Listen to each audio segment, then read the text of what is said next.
Welcome, everybody. It is me. It's Kevin Lee. I want to welcome you to my podcast, my regular podcast, Live with Kevin Lee.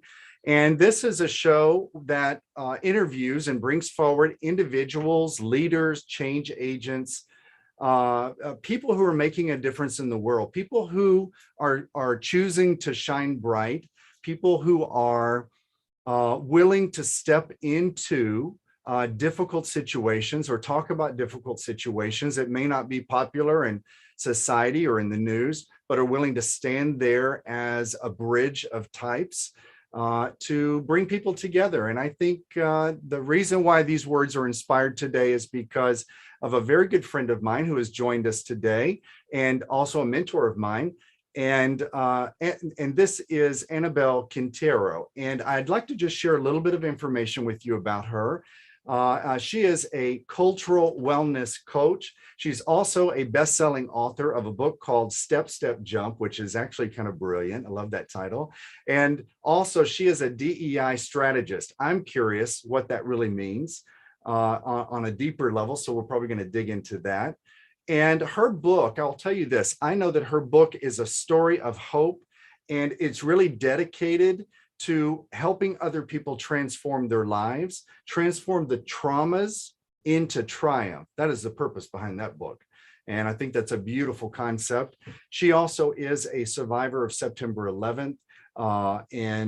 We know how difficult of a subject and a time that was. It still is for some people. I was there in New York City during that experience. So definitely a fascinating subject we're going to touch into briefly today. Now, about Annabel also, she is the founder of a personal development and collective wellness company. And her company is devoted to making sure that she is leading wellness workshops that really go beyond the physical appearance and focus really into redefining wellness by using the different cultural lenses, AKA that's why she's called the cultural wellness coach. So ladies and gentlemen, I'd like to introduce to you my good friend, my mentor, Annabel Quintero. Welcome to the show. Thank you, Kevin. It's so nice to be here. You're welcome. Lovely bio. I appreciate you making time in your schedule just to come and share with my community, shine your light in my community.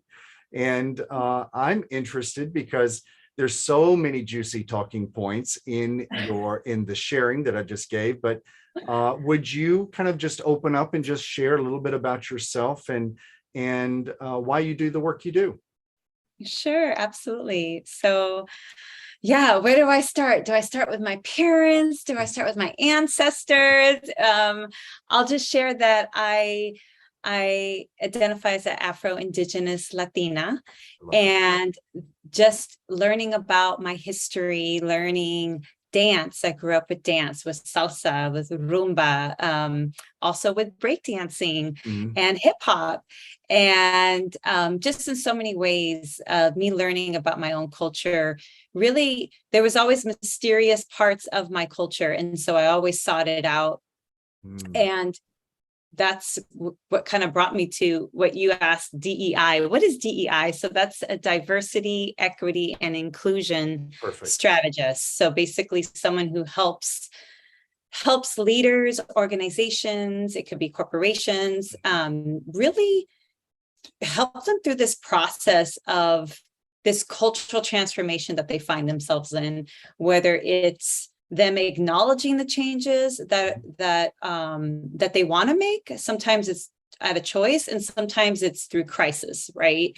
Wow. And really helping them work through that process, work through the emotions and the triggers, and for many, the traumas that are involved with doing diversity training, because as you know, it's every person has their own experience with it, but it's also systemic. So I kind of integrate my certification in holistic health, like one-to-one, and I integrate that collectively as well in terms of seeing how healthy is everyone in your team. Is it just your wellness? You know, are we only thinking about when we work out or the foods that serve us, or are we thinking about the foods that serve everyone who possibly don't eat pork or don't Right. eat certain foods at your corporation. So things like that. I love to bring that diverse perspective to them. I love that. I think that's a beautiful bridge symbolically, because you're helping really two parties, even though it may be corporation and all the employees or all the volunteers. And you're really helping them see each other's side, the perspectives, their viewpoints, their even the historical background to the subject matter at hand that may not be apparent to one group or both groups, really. And I think it's a very current topic, and we're even having it in one of my businesses that I'm a part of. They are beginning to discuss a lot of issues around pronouns. How do we address the customer that walks through the door that we serve, the clientele? How do we reference them in marketing? So you're getting a lot of consideration around the topics of diversity and equity, and possibly another word, maybe equality in representation in different ways. Marketing, especially, I see it everywhere. There's not a lot of times there's not a lot of equality in that. But it's interesting. I love this topic, DEI. Yeah, I used to use the word cultural broker because I felt like I was always brokering. I always find myself in the middle between either community and professional leaders or policymakers, or even being Latina, being multiracial, and working with different communities. I've just found myself being that bridge. And so I was like, okay, well, I didn't choose this work showed me. So I'm going to just do it. And I love it. I love doing it. I love sharing, and from my own personal experience, from history, and really allowing people to have like a basic level of understanding. So when people come to the table, everyone can have a educated conversation because they have a foundation of understanding. Because I think we don't have to agree, but I think that understanding one another allows us to accept. Yeah. And when we can accept one another, that's the whole, not tolerate, right? We don't want to be tolerant of diversity. We want to accept people, and even better yet, help make them feel included, right? So I think that's a big part of cultural wellness. Wow. That really interesting. I'm curious. We mentioned earlier about the concept, speaking of culturally different, when September 11th happened in New York City. I was there living in New York City in Greenwich Village, and there was a lot of diversity issues nationally, especially that rose up rapidly and around a grossly tragic event. And I felt bad for especially a lot of the cab drivers that I would meet that had turbans, and they reminded some of our American people of other races, other religions, but they were totally different. And so I was surprised at the ignorance, but then again, I wasn't surprised to see how people treated others. Oh my goodness. Yeah, that was heartbreaking for me. I remember I even wrote about it in my book. It was like overnight, the hatred, it was so, I just couldn't believe it, especially the fact that they all, like, that song, Father Abraham had many sons. Many sons had Father Abraham. Yeah. And it's like all the three religions were just at each other's throats at that time. Of course, I have friends. That's a great song symbolically. I can't believe you even know the song, because I'm from Texas and we used to sing that little song in like Sunday school, but it's so appropriate. I think I forgot.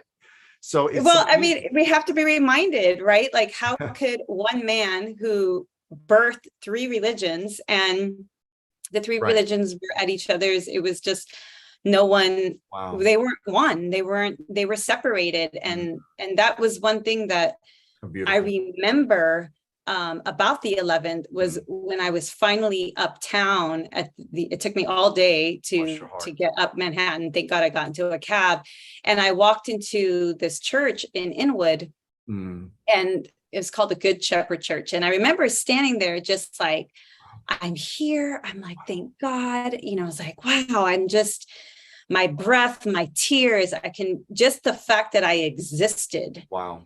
Was so profound. And all of a sudden I had felt almost like you put your hand in a river. I could feel the current of my blood.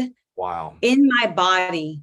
I mean, Kevin, that just doesn't happen. It was just like the layers of creation were just opened up to me. And so I grew up, Christian, Protestant, Seventh-day Adventist, and I had always prayed out to God, and it was it was the first time that I realized God, the divine, the universe, the consciousness, whatever term we want to use, is in us. It's in our breath. It's in our life force. It is. And so in this moment where it was so traumatic for me, and a day of war, and talk about war being a mental notion of separation, right? For you to be able to even do that, you feel separated from someone, but then to have that awakening that we're connected, we're all one, and it just changed my life. Moment. It's a profound moment in your life. That's really incredible. You recognized in that moment, I'm going to say I think it is a form of enlightenment. I'll say that because you really recognized a truth, a universal truth, which is we are an expression of this universe. Everything is an expression of it. And we all come from it. We're a child of this universe and of God. And you recognize that point where you connect and where it's just beautiful to me. It makes sense because that day was so visceral. There was an energy that you knew this was something that something that was going to happen in our life.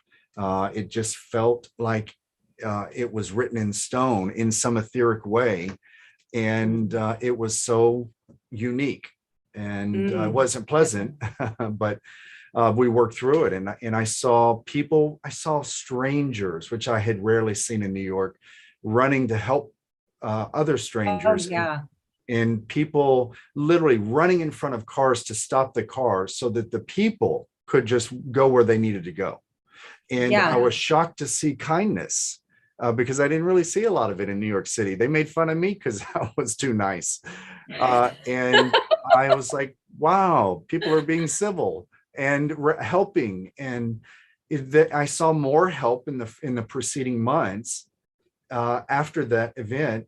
And I saw a nation galvanized by this moment in a way I've never seen our country. And I noticed more prayer, more meditation, more offerings and donations poured in because I think, with the darkness, there has to be an equality of light. And so it's a fascinating subject, and I'm glad you spoke of it in your book, Step, Step, Jump. What was the reason for writing your book? Wow, reason. It was an assignment. I believe that. Yeah, I mean, it was in my heart. I wrote about it literally right after it happened. My family was still living in Seattle, and I told them, okay, I'm going to email you everything that happened because I cannot repeat or utter a word of it.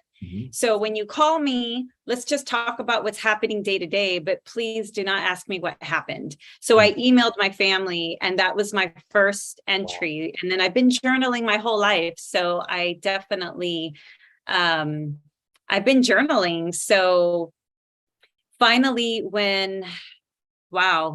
I had many attempts of completing the book, but I didn't have the support. I even hired I even worked with the mental therapist when I told myself in 2019, okay, I have to complete this book, because I had tried in 2008, 2009, and that didn't work. Because I knew remembering was still going to trigger me. And so definitely Wow.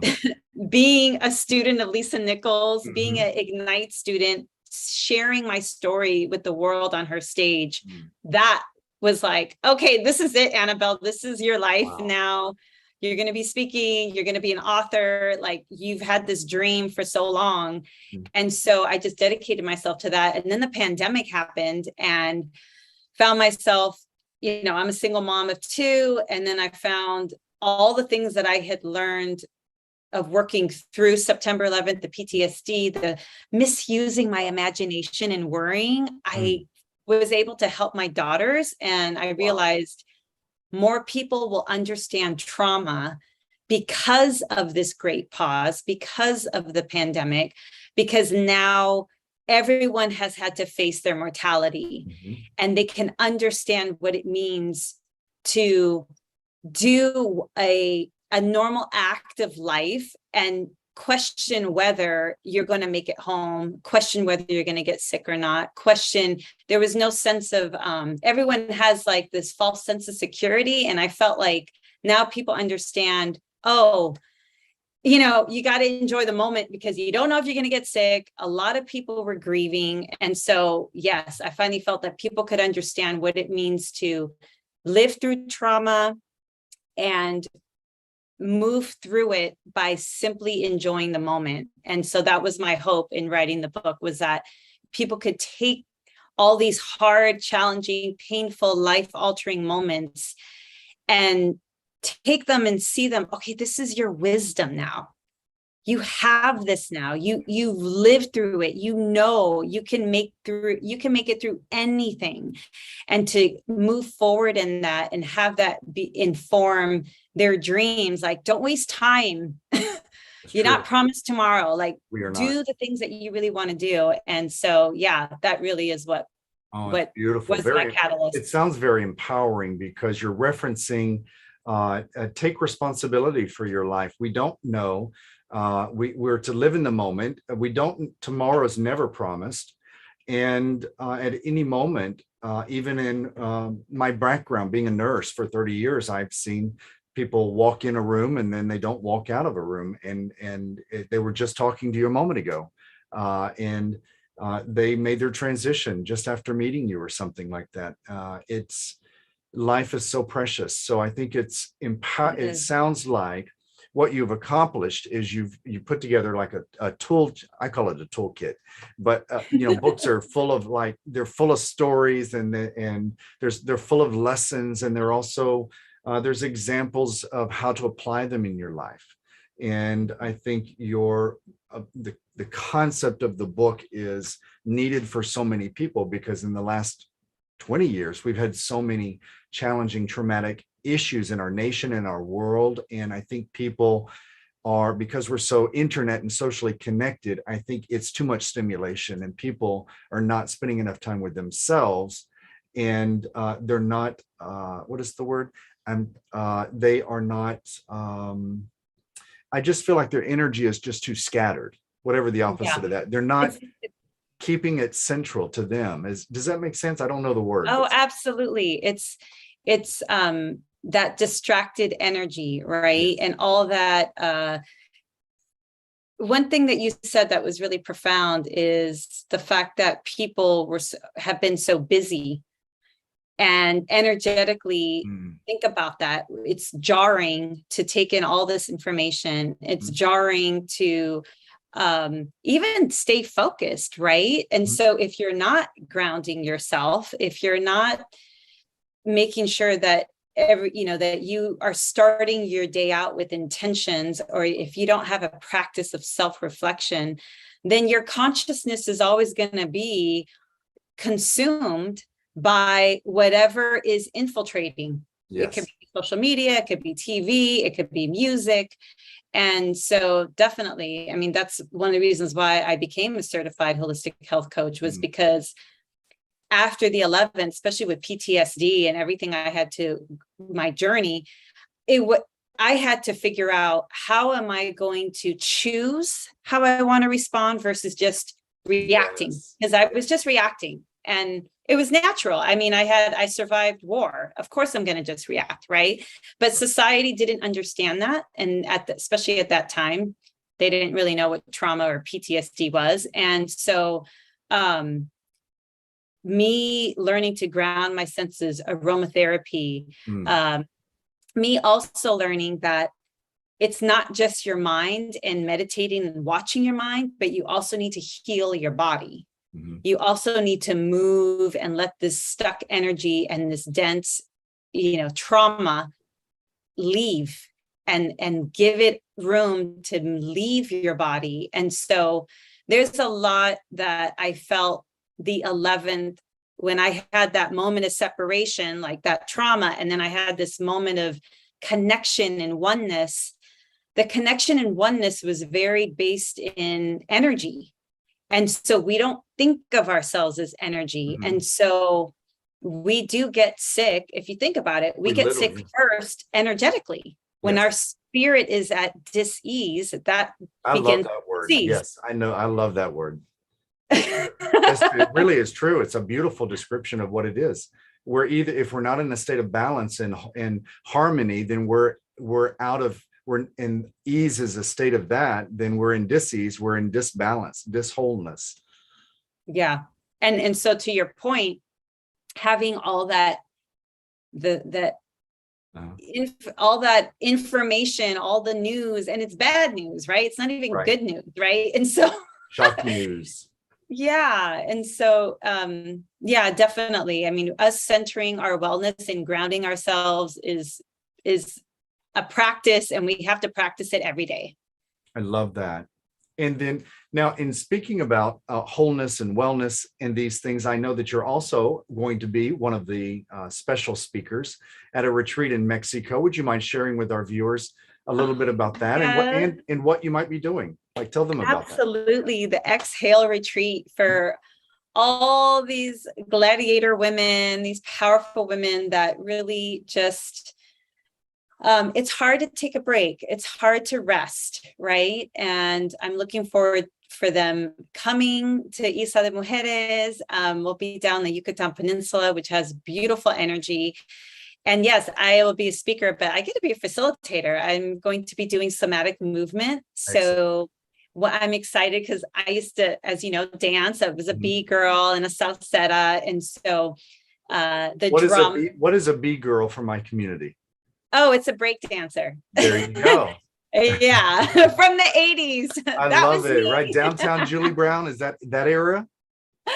Downtown Julie. Yep, that era. But I'd actually do footwork and freezes and top rocks and all that. Love it. Mine was a little bit more aggressive. And it's good because we as women need time to really feel different emotions. Our society doesn't really, we need more language around the nuance of emotions and not just bottling them up and compartmentalizing them, but actually having time to sit with them, visit, and then move on, right? And so I'm excited that we get to do that through dance. So that'll be one of the special things we get to do, plus so much more. So I can't wait. I hope so many women show up because it's going to be October. It's going to be a perfect time to go right before all the holidays begin. And that's wonderful. You know how that is, the year-end madness. Well, I think that it's a great time, especially for the Caribbean, because October is definitely not a hot time to be in. Not Isla Mujeres is next to Cancun, right? Yes. And so that they'll take a ferry from Cancun over to the island. There's a beautiful little island with a beautiful hotel. I've seen the videos, and the hotel. Everyone gets an oceanfront view. It is really spectacular. The colors are truly amazing. And if I'm not mistaken, it's in the middle of the month, around the 16th through the 21st. Is that correct? Yeah, it's the 17th to the 21st. Yes, the 17th is a Monday. It's actually my birthday. Perfect. There you go. What a treat for yourself.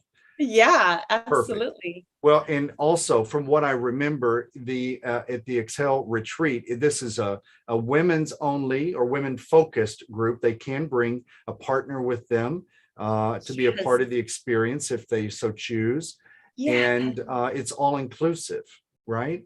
It is. I mean, I think that's the thing. It's like, That's what? All huge. inclusive. Like the moment you land, we pick you up, you take you to on the ferry, you get to the island, all the food's included. And yes, you can Wow. bring a partner, which I think is beautiful because why not, all come together and really take that break together. And so also all your breakthroughs, you have time to share it with them in the evenings and That's afternoons. fantastic. You know, every gladiator's got to have somebody supporting them in the background who's shining the armor. So why not bring your partner to this experience as well? And no, I think that's wonderful. And what we'll do, viewers, is we'll make sure that we share that link with you all, the information, some details within the description of this video, and so that you all can follow through, as well as contact information for Annabel Quintero. And Annabel, is there anything that I have not asked you today that you had wished that I would have asked you, and how would you have answered it? That's a big question, but It is. I it's a think that's fun one. three in one. You know, but I was um, taught by a master. Lisa told us how to make sure we are a seed along the way of our wants. I would just like everyone to ask themselves, like, when was the last time you've really, Mhm. especially in the last few years, have you taken a break to center yourself and every part of yourself, your body, your mind, your soul, your emotions, and really been able to make that a priority? Because that's really what the retreat is going to do, is make you and all of you a priority. And so Wow. if you haven't done that, then I really invite you to join us. And if you feel called, definitely, we'll have a link, click on it. If you have any questions, reach out to us. But I really hope to see you there, because I know that how we show up every day matters. It matters with our family, it matters with our teams, and even like fulfilling our purpose. It's the journey that matters. And Mm, so I really invite everyone to think about how you're showing up to your journey.